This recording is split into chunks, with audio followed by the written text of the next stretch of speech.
And David Meyler is with us. David, good morning to you. How are you? Good morning. We were just chatting before you came on there about a little bit of verbals on the pitch with your teammates. This is Harry Maguire calling Fred an effing idiot on the back of being called an effing knobhead by his own teammate Marcus Rashford last month. And what goes? How much can you get away with and go, oh look, sorry, it was just in the heat of the moment? Look, it happens every day in training, happens every game. Will have been probably Fred's made a mistake, and then obviously, United are pushing desperately to try and win the game, so Harry said something to him. Happens all the time. I think it happens in every walk of life, every form of sport. I think it happens all the time. Do you get forgiven? Do you get forgiven straight away? Do you bear a grudge at any point with any of your teammates? I think some people will hold grudges. I definitely do think it's how, say for argument's sake, once Harry goes back into the change room after, if Harry was to have another go at Fred or continue to be shouting at him, then that's kind of like where grudges are almost formed. That you kind of, like Fred obviously being Brazilian, would kind of turn to other lads, be like, have you heard this fella? He's non-stop, and they kind of but I think, people read a lot into it. It was a bit like, Marcus Rashford and the Harry one, as you said, tell him, whatever he said. People do read a lot into it. It does happen all the time. It's just the heat of emotion. Every player's there and they're desperate to win. But I certainly do feel like even we're here now talking about it.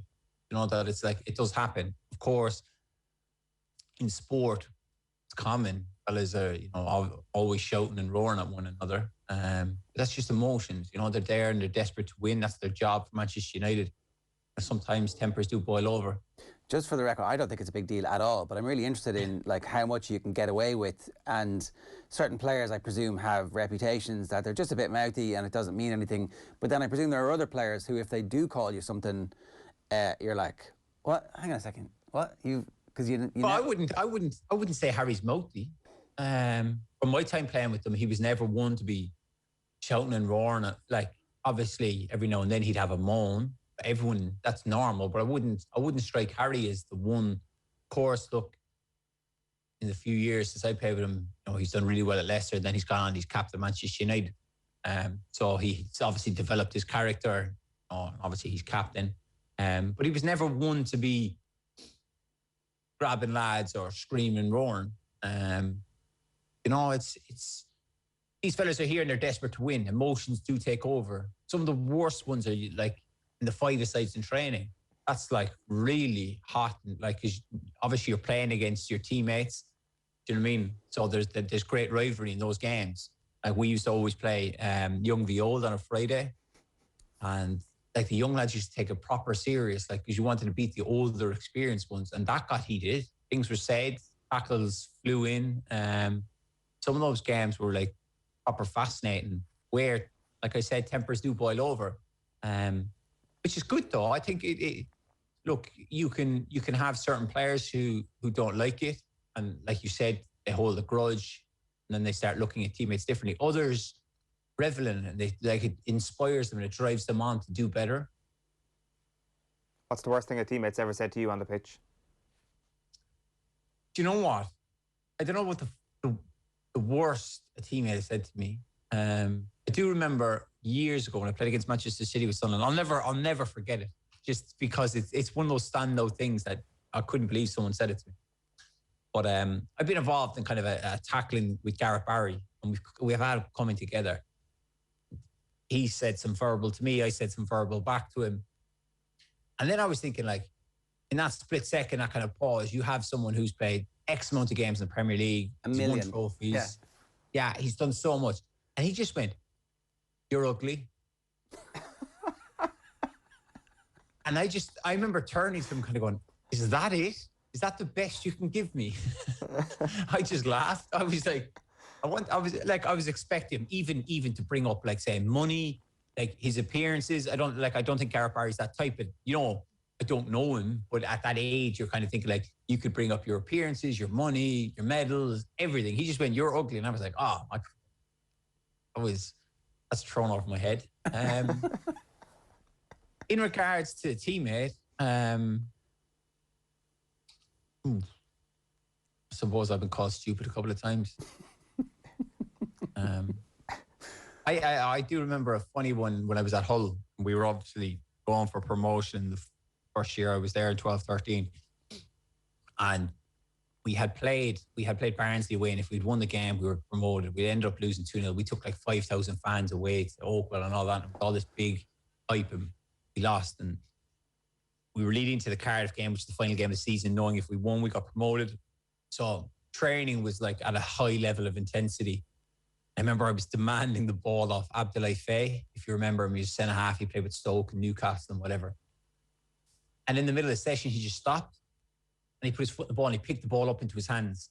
He just went, "You need to calm down. You are running around like a crazy lunatic." That was quite interesting. But I've had all sorts. I imagine I've dished out some as well. And come here, when Abdoulaye Faye says that, are you like... Listening, yeah. Okay, fair enough. Good point. He's 6'2" Senegalese and he is strong as a horse. Yeah. I am not arguing with him. Okay, that makes sense. And is there anything you can tell from how the team speaks to each other? In like, part of me thinks, and again, I'm not making a big deal out of this, but part of me thinks it's quite good that a team has the ability to, in the middle of matches, dig each other out, as long as there's no repercussions. And that if the team was silent, like if Marcus Rashford didn't feel like he could give out to Harry Maguire, something wrong in the balance of power. If Fred isn't expecting some kind of tongue lashing from somebody when he makes a mistake, there's something wrong. I don't know. I'm just wondering, like, what's it like at City? Are they all giving each other grief when, you know, there's a moment in a game, or like in the Ireland team, if things are going well, are you giving each other? Is it all positive, or is there some? Come on, you need to do better than that. Like, what can you tell, if anything, from how the team speaks to each other? I think you can often tell by the way. If I use an example, like if the way Harry speaks to Fred, that would suggest to me that Fred can take it. Certainly he gives it back to him. Same with Marcus, like Harry gives it to Marcus, you know, and vice versa. They can take it. Some fellas can't take it, and that's where you need to know. Like, can you imagine if Harry was screaming, shouting at Daniel James or, you know, Mason Greenwood? They might take it differently because they're, you know, the young lads. Dan James obviously had a tough time that it could affect their confidence. You'll always find that it's always the same kind of fellas. Like you look at Bruno, like as great as he is, he moans at everyone about everything. If he doesn't get the ball, you see him, there's the hands in the air, they come down. A lot of lads will, look, they'll know it's nothing personal. Every 9 out of 10 won't take it personal, but there will be one that takes it personal. And then it's kind of like after the game, you're in the change room, you kind of know to yourself, like, right, I've given them a bit of tongue lashing, or I've said something that maybe I shouldn't have said, that you just kind of nip in the bud right then and there. If you leave those things drag on, then that can be a problem. Because then, you know, lads are looking kind of going, well, he's this, that, and the other. I'm not trying my hardest for him, or it does happen. But like as we said there, it's great. You know, it's a bit of a throwback. It just shows that, you know, people care and they want to win. Like definitely, I'm not saying you guys, but the press in England sometimes jump a bit all over it. Like it's kind of like it's a leading line. Like Harry Maguire says this to Fred. Oh my God, there's uproar at United, but it's not like that. You know, that's the thing. If you look in the change room at halftime, can you imagine yesterday? You know, the United Liverpool game. United weren't particularly playing that well. The game was awful to watch. Mind, it was so like the amount of times the ball was turned over in possession. But can you imagine in the United change room yesterday that people are just going to sit down and not say anything to one another? You know, whether it been, you know, the ball was getting lost in midfield with McTominay or Fred or whatever. Like there's going to be like the defender's going to be like, come on lads, like you can't keep losing the ball. And then there's going to be some fight back, which you'd expect. But it's good. I enjoy it. I like hearing it. Obviously, you know, when I watched the cup final yesterday, you've got the fans, you don't hear as much anymore. I'm buzzing for the fans to be back, but I quite enjoyed listening. If you remember the famous one, I think it was BT released on telly, was Bournemouth v Manchester United. And I think it's Ramsdale's in goal. He's talking to Smith. Is it Show Greenwood onto his right foot, and then he sticks in the top corner. But they had right verbals after, but they released the full footage. like that stuff's good. Like I want to see that. I want to hear that because it shows to me that they care. They want to do well and they want to win. So when you're seeing Harry Maguire, for example, getting a little bit mouthy in his role as Manchester United captain over the last little while, is that just a quantum leap from the player that you played with? Has he come out of his shell completely over the last few years? Well, he's had to own. He's had to grow up. He's now captain of Manchester United. He takes the responsibility. Obviously, there was that stuff that he was the one who approached Ed Woodward. Took the, I don't know how it went down. Was it Harry went to see him on his own? Did all the players go? Did they call him in a meeting room or whatever? But he's now captain of one of the biggest clubs in the world. He has to take on the responsibility. He's had to become a man almost. He has to be the one to take the slack. Manchester United have always had great captains over the years. Certainly, you see the fans, how they responded to that, which is a good sign for Harry because he has, yes, I think his performance has been a lot better this season, but he has come under a lot of stick. But he has certainly grown up and matured, and he's taken on that, added leadership and that, sense of responsibility. Like we've had plenty of conversations on the show across different sports about the importance of a captain and whether or not it's just symbolic. I guess regardless of whether or not you have the armband, it is kind of what you make of it. It is kind of the leader that you are, whether it's verbally or whether it's leading by example. But in a sense, being a captain does matter, even if you're not the captain, even if there is a collection of different leaders across the pitch. No, 100%. Certainly when you rely on your captain, certainly when times are going tough, when times are tough, when you need someone to kind of take on that added responsibility of, give me the ball, I'm the man, I can shelter this, and then that confidence can filter into the team. It's easy to be captain of a team when you're successful and you're going well. You look at Fernandinho yesterday, he gets taken off, he hands the armband to De Bruyne, who then takes it off and hands it to Sterling. It's kind of they're passing around because they're all playing at such a high level, and their performances have shown that they're going to win games. It's when your captain, you really rely on your captain when your team isn't doing well and you're struggling, that he has to be the man to front up. Obviously when I first came into the Ireland squad, Robbie Keane was captain. He was incredible at that. He knew how to give lads that little, every person that was in the squad, probably bar John O'Shea, who'd been around a long time. Like Robbie was huge for us. Robbie could just turn and go, well done, you're doing well, keep going. That was massive. So the role of the captain is vital in a team. Certainly when it's easy when times are going well, it's when times are going tough that you need someone to be able to say what's required, whether that be positive or negative, to give someone that pick up the backside or to give that person that encouragement. I think Seamus is very good at it as well, in the sense that he knows who to push, not to push, who needs that arm and who needs, like I said, to kick up the backside. I think Maguire comes out really well from the last week and the Woodward stuff. Like that's the image of footballers over the last decade or so has largely, in a way, been ruined by agents who make them sound like prissy prima donnas who are detached from the world, and all we think about them is in terms of the number of zeros at the end of their paycheck. But actually what happened was the footballers stood up for football against the owners of the clubs that they work for. And it was, as the stories start to be written and as we start to understand exactly how the whole thing fell apart, I personally feel that's more important in some ways than the politicians railing against it, because ultimately the politicians weren't going to be able to do anything, and they only got on board after they realised the fans were against it. But the players were risking quite a lot. They were risking their relationship with the club. The next time that you're sitting down to do a contract, it's with the person you're going in to say, this doesn't make any sense. So I think when the story is finalised, when we all kind of agree what the full thing, how it all happened and unfolded, those players, Jordan Henderson for calling that meeting, ultimately they didn't need to do it, but him and Maguire and whoever else at Manchester United was helping with that, it's a really huge thing for them, and in retrospect it's going to be. Oh, definitely. I think you hit the nail on the head there, because it's very difficult. As much as managers of these clubs and the players were thrown under the bus, certainly the managers were, the players are just being told that they kind of said, well, enough's enough. We're not on board with this. Of course, we've seen the outrage from the fans across Europe, mainly the UK, of course, because that's what we see. But the players certainly did step up Obviously, that whole thing with Harry going to see Ed Woodward, kind of sorting this out to say, look, we're not happy with this. And it wasn't a case of it was one or two or three or four players. When a group of players is saying this is wrong, that puts a wave through the club, because then you're at ends then, because if the players aren't happy with what they're being told to do, like, albeit, yes, Harry is the face of that and he's the one that's gone and had that conversation.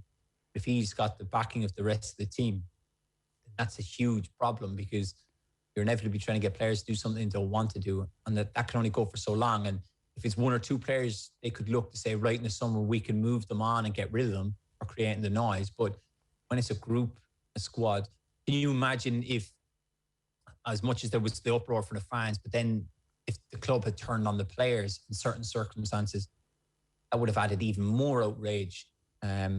So with moments like that, it is, you know, they do deserve credit. And like you said, Harry has come out really well from it, because he has come under a lot of stick, which a lot of it hasn't been his fault. Not his fault. United paid 80 million for him. You know, obviously Ollie backs him. He made him captain, which is massive to be, look, Harry knows that there's going to be the added responsibility of being captain of Manchester United. You look at some of the great captains they've had. It's going to be tough on him. It's going to be hard. But it was the same as, say, the other example used is Jordan Henderson. Like, you take over from Steven Gerrard. It's not an easy person to follow. Certainly, if the pair of them have really, probably Jordan is more ahead of Harry in terms of what he's done before, like certainly lifting the Champions League and the Premier League. Can you imagine if Harry is to go in there to win the Europa League, how big that would be for him in terms of his legacy as captain of Manchester United?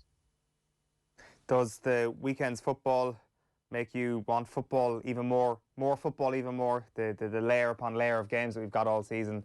It's not exactly been a great advertisement for adding more games onto the season, has it, what we saw at the weekend? No. There's only so much football I can watch now on the weekend.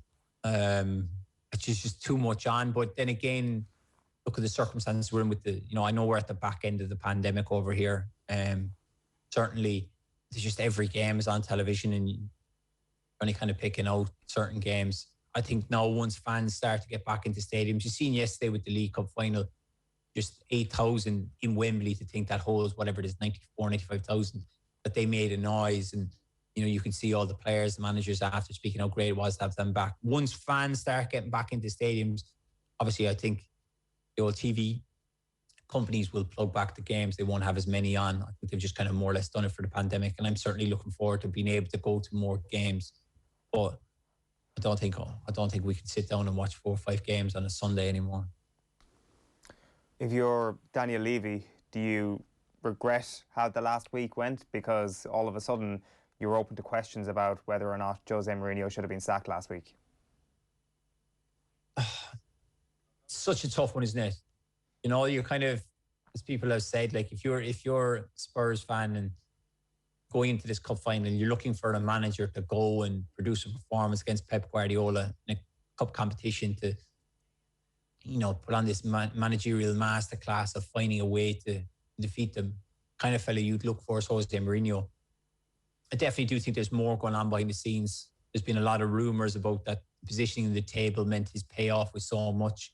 That if he'd been in the top 6 or the top 4, it was higher. If he'd won a cup, kind of, I think it was all box ticked, kind of leading into the cup final, that if he had won a trophy, he was entitled to so much money. So you don't know, and we all know. One thing we do know is Daniel Levy is a businessman. It is a strange one, albeit look, I said the other day, Ray Mason's obviously a friend of mine and former teammate, so I was happy for him to be given this opportunity. But, you know, as much as Ryan spoke during the week about wanting to play the Tottenham way and see he's Tottenham through and through, it just felt like a Jose Mourinho performance, everything about it. You know, it was poor. Spurs never really looked like causing, you know, Man City much problems. If Man City had their shooting boots on in front of goal, it could have been a landslide. It was complete and utter domination from City. Who do you then blame for that Jose Mourinho type performance? Is it the legacy of Jose Mourinho? Can that have such a footprint on a team that even with a new manager it takes a while to get out of that? Or are the players actually the ones to blame for what's happened, for not kicking on after Pochettino left? It's very difficult to, you know, point fingers.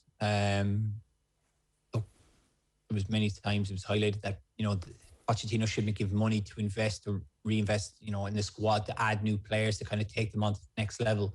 Obviously, they went a different direction with Mourinho. He's added some players. I think Ryan would probably see them through this season, and I'll look at appointing someone for pre-season. You talk about the stamp that Mourinho's put in the squad. And that was evident from yesterday's performance. Certainly, if a manager came in, he gets pre-season and gets time to, bring across his philosophy and his methods. He has plenty of time to work with them going into the new season. It's just a case of who do Tottenham, hire. Obviously, the one that's been linked a lot is Nagelsmann, but they're tipping him now to take over Bayern Munich. So it's a case of where do they go for now? Where do they go here? I mean, at least they were looking and in the right direction. If Nagelsmann ends up with Bayern, they're like, okay, our selection process is good here. Let's not just get the next celebrity who's available to us, who's out of work for whatever reason. There's news this morning. The Premier League have announced that Thierry Henry and Alan Shearer have become the first two players inducted into the Premier League Hall of Fame. This is going to bring back that whole debate about football only starting in 1992. Did you ever play against Henry? Was that did you miss him, or did you get up against him? No, I never played against him. I was at Sunderland when he came back. Remember if that loan move he had back from, I think it was the MLS. What's a player though? I think it was always inevitable that they were going to bring Premier League Hall of Fame. I think it was probably just ticking boxes and make sure they could do it. But phenomenal. I know a lot of Irish people haven't forgiven him for the handball. But I often ask myself, would I have done the same to get Ireland to a World Cup? And I would have, so don't really have too many complaints about that. But certainly what a special player he was. Is he slightly underrated? Have we forgotten just how sensational he was? That, he was the best player on the team that put it up to Alex Ferguson's Manchester United for, 5, 6, 7 seasons? Well, I haven't forgotten about him. I don't think a lot of people have. I think the younger generation, like you said, there haven't seen enough of him. You see clips, whether it be Premier League greats or classic games or whatever, you see little bits and pieces of him. But anyone who's watched any bit of the Premier League, Henry, certainly one of the best players to ever play in it, arguably the best. So I don't think he's underrated, no. He was exceptional. The stuff he used to do with the ball, and he always played with a smile on his face. Like, he's 6'3". He's so fast. He can go either way. His finishing, that finish, that outside the right foot just past it, past the goalie is renowned as the Henry finish. He was a joke. So they've obviously done Henry and Shearer first, but next has to be Roy Keane. And if they're doing them two at a time, it has to be Keane and Gerrard. But it has to be Keane next. Whatever happens next, Roy Keane has to be next in the Premier League Hall of Fame, right? Oh, look. My opinion, I'd have, of course, Roy should be in there, but whether or not they'll put Roy in that soon is another thing. I think they'll probably tick the boxes of England internationals. Your Wayne Rooney's, your Frank Lampard's, your Steven Gerrard's. I think they'll end up getting in ahead of other people because obviously they're iconic English players. As we know, English players will be favoured over Irish players. Certainly, when you talk about Hall of Fame players in the Premier League, Roy Keane is definitely up there. 7 league titles, 4 as a captain. That stuff is unheard of. It's phenomenal. But then you look at the great Manchester United teams. There's an argument then for Gary Neville, Paul Scholes, those boys, Ryan Giggs, of course. There's loads of fellas. There's no doubting Roy Keane will be inducted into that Hall of Fame at some stage. Just a case of when. Yeah, don't add insult to injury, Premier League. Stick him in straight away. David, good stuff this morning. We didn't even get to talk about Liverpool and their difficulties, but luckily there's a month left of the season and they haven't made it to the Champions League. And it looks like they aren't, so we have plenty of time to delve into that over the next few weeks. Cheers. Cheers, guys. David Meyler giving us his thoughts there. The Hall of Fame is a nice little distraction for everybody to talk about when the quality of the football wasn't great at the weekend.